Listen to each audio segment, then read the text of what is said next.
Hey, everybody. Welcome to Spilling IT. I'm Paul Burke. That's Adam Burke. We are here to talk about what's happening this week in tech and the channel.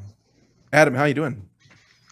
Awesome, Paul. Fantastic. Just let all of our viewers know that we spent a fantastic weekend you visiting down here. Mom and dad were here. We got to go see a UC Davis football team beat Mm-hmm. up on the Northern Arizona Lumberjacks. By the way, did not know that they actually had a chainsaw in the stadium cutting up a giant tree every time they scored a touchdown. Luckily, we scored more. Fun times. It was good. It was a good That's pretty weekend. cool. Adam, UC Davis beat up on the team, much like the Browns beat up on the Bengals. Yeah, that was a bad tip. I apologize for that gambling tip while you were here in the great state of Arizona. Mm-hmm. We Making both that lost. making that yeah, we both lost not a lot of money, but you know, enough for a few lunches. Yeah, a And little bit. that was a bad tip. Yeah, I've been I told you guys I listened to On the Tape, with Guy Adami and a couple other dudes from Fast Money, and and and and and Danny Moses blew it on that one, man. He's been 9 for 9, and he had the pick and didn't go there. You gotta be careful. If you can't trust a short seller on Wall Street, who can you trust in your NFL picks, man? I don't know. On our drive, you were like, Paul, it's a lock. I'm telling you, this It's been a guy, lock. it's a It's been a lock, lock. Paul. You can't lose. Turns Turns out you out can. you can. And I Turns out did. you can. Yep, hmm I did too. I apologize. Well, notice But this. we're back to work. We're back to work. hmm We're back to earning real income, and that's good. Yeah, So, listen, not good gamblers, good at tech, good at talking about the stories of tech. That's a smooth transition. Let's get into the first story. Adam, speaking of money, there's a big bounty on the ransomware hackers. There's a $10 million bounty the U.S. State Department has offered for information about dark side ransomware leaders. The ones really, who are, yeah, the ones who are responsible for the attack on the Colonial Pipeline. The U.S. State Department is pretty much said, we don't know. Anybody want 10 hmm, million bucks for info? interesting. So they're putting the bounty out on the guys who are holding the folks ransom there. That's interesting because Yeah, when it all went down, it kind of came across that they kind of knew who they were, and the word was put out that unless you want, certain people from certain unnamed government institutions in the United States knocking on your door, you should probably, let this whole thing go. So that's interesting. They published that. So $10 million bounty. That'd be hmm, real money. Cybercrime keeps growing, keeps advancing. So it's I think that's such an interesting that basically the US State Department is saying like, listen, we don't this is such a hard thing to track. Ransomware is such a hard thing to figure out who is responsible for it that they're like 10 million. That's a sizable amount of money just for some information. Not yeah, even for the arrest, it's just information. Here's $10 million. well, they just passed the $1.5 trillion infrastructure bill, so maybe they can get some juice from that one. Some Possibly.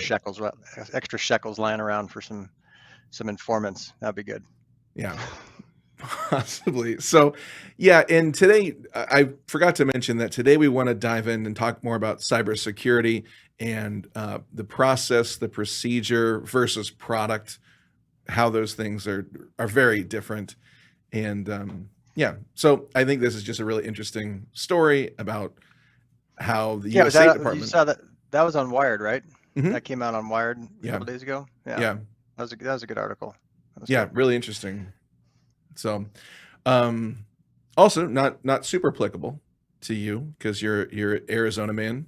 Um, but California has created a 5-step process. California publishes a roadmap for the next 5 years of cybersecurity, and yeah, because it's a daunting process. California's like, we need to figure out a roadmap. That was for the state agencies, right? So that was for the individual departments and kind of a guideline as far as how they want to protect California institutions. Yeah, so two of California. This comes from statescoop.com. Two of California's top technology officials said Tuesday that a new 5-year cybersecurity roadmap will put the state government on track to a more consistent approach to securing its IT assets and critical infrastructure, including aligning cybersecurity more closely with Homeland Security. And they're calling it CalSecure Plan. CalSecure. CalSecure. And it's a 5-year plan. What are they doing in 2026? Okay, see, that's the thing. And I want to talk about that with you too. 5 years in cybersecurity seems like an incredibly long time. Like, what about a 5-week plan, guys? Maybe every 5 weeks, just kind of re-up and figure out how to adjust. But 5 years, that is a slow, lumbering change in a very quick industry. You digging a moat? What are you doing? No, I'm sure it's very well researched and fantastically orchestrated. So plan. It says, so just kind of dive in a little bit more. The CalSecure roadmap is broken into 3 agendas: people, processes, and technology. And in the coming years, the document... People, processes, and technology. People, processes, and technology. Yeah. This is cutting edge stuff, man. Let's keep going. This is good. Yeah. And in the coming years, the document reads, the state plans to make investments in more modern security technologies and procedures. That's great. Solid work, guys. How much did that cost the taxpayers to write that sentence? That's awesome. I'm going to guess more than $10 million. I'm just kidding. We're being cynical. And we shouldn't. It's a good thing to put a plan out. It's a good thing to make sure that the residents and taxpayers are aware that they're investing in this. And you can't publish necessarily the strategic moves that are going to be made. So all in good fun, joking about it. But sometimes people use these large encompassing words that are just kind of like a Band-Aid to a sucking chest wound kind of thing. So, when you're talking about cybersecurity, it's great to have those kind of overarching statements of, we're going to invest in people, process, and technology. What does that actually mean? Would be good to understand as far as executing and delivering on those topics. But it's political, so it can be a little different sometimes. Well, some of this, so here's an interesting part that they say part of the pipeline development for the people and processes includes K-12 lessons. So I guess part of California's future is with the kindergartners who are going to be lessons in cybersecurity. Well, maybe get some email phishing campaigns, in the kindergarten class. Eat your graham crackers, have your milk in your nap time, and then learn about spear phishing and organized crime. Nah, maybe not organized crime. Maybe just the spear phishing first. Listen, Tony. Start there. Listen, little Tony. If you get an email that says click on the red text, don't do it. So yeah, even if it is the latest, what's big with the kids right now? I don't know. Paw Patrol episode. That's funny. You're going Paw Patrol? I was going to say Paw Patrol. Yeah. I don't know. Still big. I have no idea. Yep. So how about that's a great jumping off point for cybersecurity, because all of California is trying to deal with, the whole issue. But yeah, so Adam, you wanted to talk about like processes and product and how that's different in the cybersecurity realm. Do you want to kind of dive into that? Yeah, one of the things I want to talk about, and you kind of hear it in some of those articles where they're talking, high level conceptual approaches. What I've been seeing recently in our coming from some of our partners and some customers and some people out there, they're struggling with the idea of product versus continual process, right? So there's a lot of different there's layers, and people, you always hear defense in layers. You hear about zero trust architecture, SASE, all sorts of different solutions. There's a ton of solutions out there that can help people with their cybersecurity policies, procedures. What was it? People, processes, and technology. All sorts of things out there. But what's important is is the continual process as far as how you're leveraging those tools, Okay. right? How are you continually managing what you've invested in, and how are you getting the most out of what you have invested in? So we get involved. I was in a conversation the other day. An organization wants to invest in some monitoring, alerting, kind of what the folks are calling a cyber hygiene bundle, and they had a price, they had a cost, they had a cost that was going to be for the tool set itself.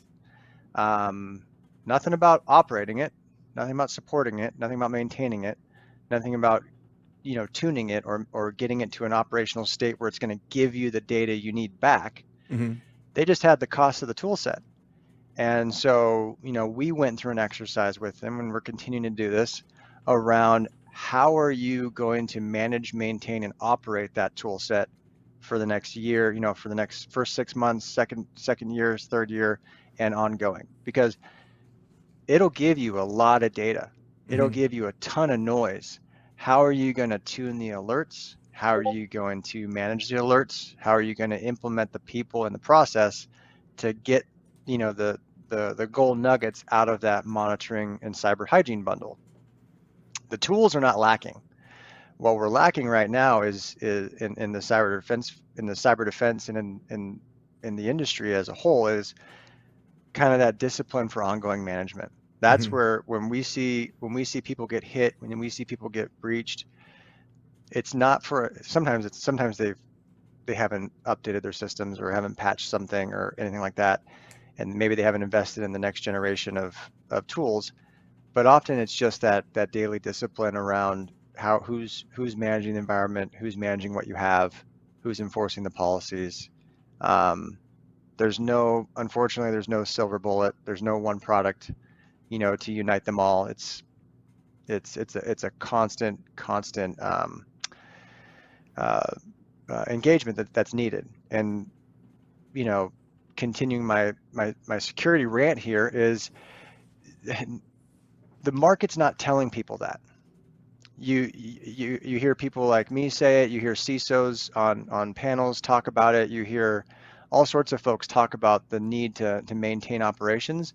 But at the same time, the vendor community and others are broadcasting that, hey, buy this thing and you'll be okay.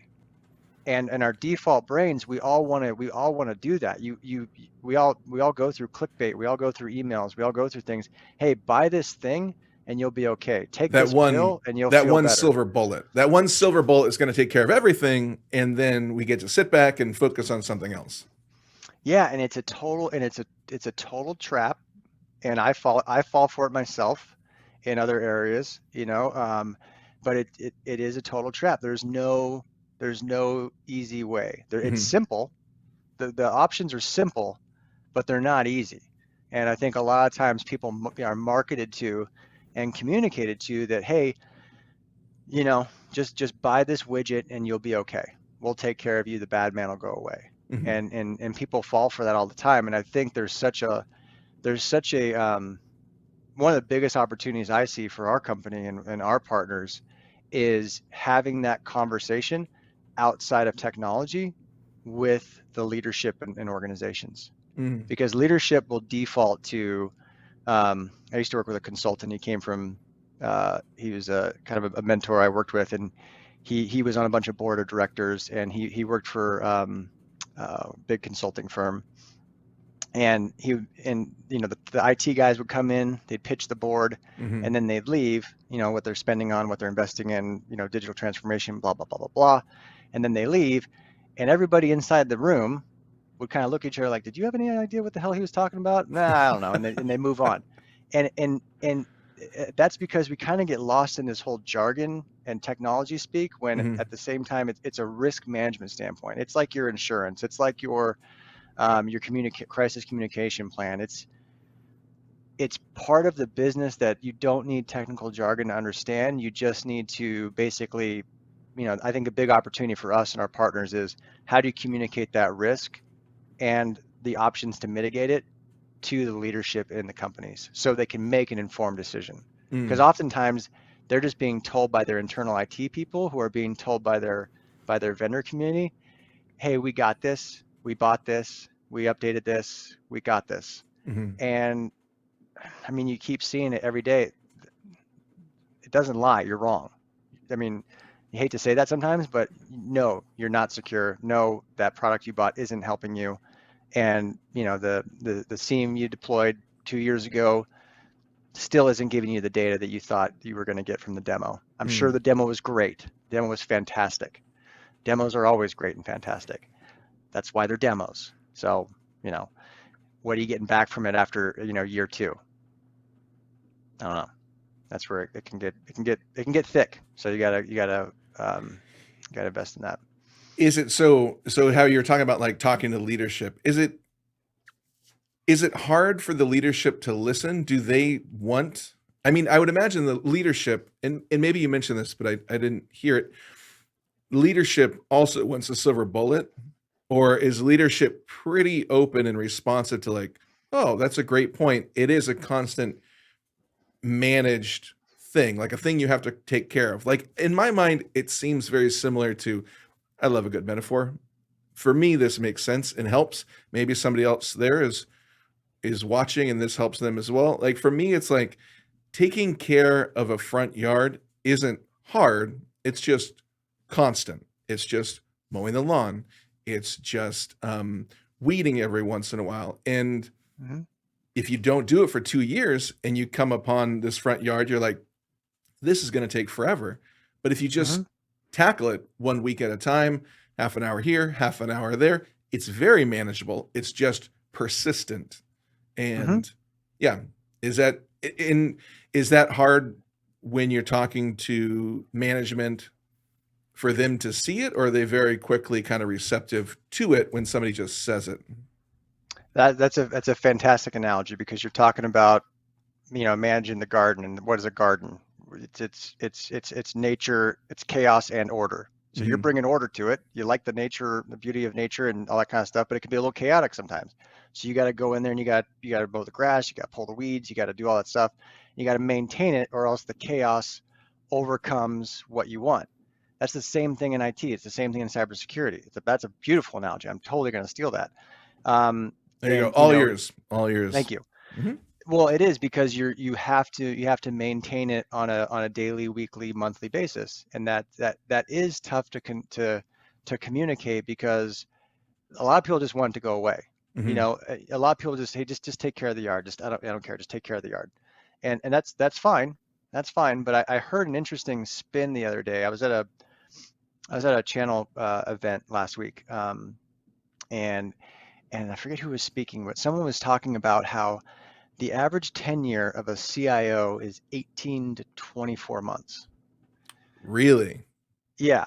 And so, Wow. but here's the thing, the positive spin on that was like, yeah, they got to get in there, they got to make their mark, they got to put their stamp on the organization and move on. Mhm. And not that I'm cynical, but do you really think that someone who's affecting lasting change or creating something that's helping the business is only going to stick around for 18 months? Mm. No, it seems like there's a problem in how leadership is interacting with IT. Mm. There's a miscommunication there as far as like, hey, these are the objectives I understand from the business. This Mhm. is what we're trying to achieve, and here's the plan to get there. You can't get there overnight, and if you try to slam in a new product or a new migration, you might not last past a few budget cycles, right? You, Mhm. you might not last more than a year or two if you don't get things changed quickly. So I think there's a huge gap in what the IT leadership class in corporate America is communicating to the rest of the people. I mean, these guys are jumping around. These folks are jumping around all the time between different leadership and different IT. I don't think it's really because they got to get their stamp put on the organization really quickly. I think it's because 50 to 60% of IT projects fail to meet their stated objectives, Mhm. and the leadership gets frustrated and is rinsing and repeating IT leadership. I think that happens more than we want to admit. That they're just putting new people in there who are just then doing the same exact thing. Yeah, just hey, it'll be different this time. Got it. Yeah, sure. Yeah, I What's heard that what's the before. phrase like? Madness is doing the same thing over and over again. Is it? Yeah, definition of insanity is doing the same thing over and over again and expecting a different result. Got it. And that's happening in IT, or as you see it, that's one of the problems I, in IT. I think, and they put a positive spin on that whole 18 to 24 month tenure thing. Mm-hmm. I wouldn't put a positive spin on that. I think that's the one of the largest opportunities for managed services, consulting, integration, and trusted advisors and our partners Mm-hmm. to help with that long-term relationship, because there's a gap there. People don't get replaced in 18 months or 2 years because they're doing a good job. Yeah, usually not. I mean, if a coach in football or a GM is getting replaced in 18 months, nobody's saying like, "Well, that's because they did a hell of a job." And Now, it's a tough place to be. I'm not saying it's not easy. I'm not saying it's squared away, but you fall in this trap of like, well, I'm going to go buy a bunch of new stuff, or I'm going to go bring in a new partner, or I'm going to go swap all this out. And it's a tough spot to be in IT leadership in an organization, because sometimes you're seen as a cost center, sometimes you're seen as a differentiator, but yeah, it's a tough spot to be. got it. So, lesson would say, "Hey, be open to the conversation and just realize that it's going to be a long process, not a hard process, just a consistent working on the situation." I don't know. Is that our walk away? What's our walk away? Well, a walk away is like everything. I think you got to know where you are, and you got to effectively communicate that to the powers that be. So, if you're working for an organization and you're new, or you're trying to understand where you are, um, you have to get a good marker on the table as far as where you are currently, Mm-hmm. and then tie your next step to a business objective. Why are you buying that new phone system? Mm-hmm. Why are you buying that new piece of hardware? Why are you investing in this security policy? Why? Like, what are you going to get out of it? How's it going to help the business? How's it going to move an initiative forward that your board of directors is invested in? If you have a digital transformation initiative, what does that mean? Does that mean we're Mm. going to Office 365? Does it mean we want to have a remote workforce? Does it mean we want to have, people being able to onboard contractors in 24 hours? What is that? What does that mean? I Because think that's you'll get that's on. such a that's a great point because language, this sounds really basic, but boy, it's true. Language has to mean something. Like when you're saying this, what does it mean? What actionable steps does this translate into? Which I think is what you were saying earlier is like people use a lot of technical jargon, but it's like at the end of the day, how are we moving forward with that? Yeah, if you can't explain it in simple terms, you don't know it.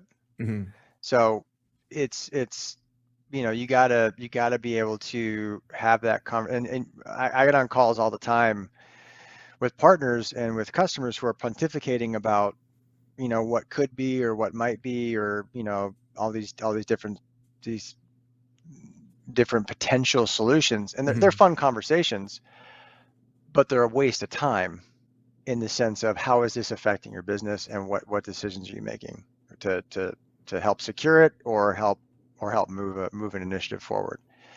um, in our industry, if you can have a business outcome conversation Mm-hmm. and tie it to a deliverable and then actually execute on it, you are not going to be lacking work in this environment. Gotcha. That's one of our biggest successes, is that we effectively deliver and manage outcomes for our customers, and you consistently get invited back to the party if you can do that, um, rather than just kind of selling a widget. That's that's a great that's a great suggestion. That's a great tip. Yep. Thanks, Adam. That's smart. Anything But else about you came up with the garden analogy though. So look I at mean us? that's straight out of straight out of some ancient wisdom there. I mean, if you can tie like a snake into that, man, we can. print that up. That's true. I'll see how I could weave it in. I'll see what the snake could represent.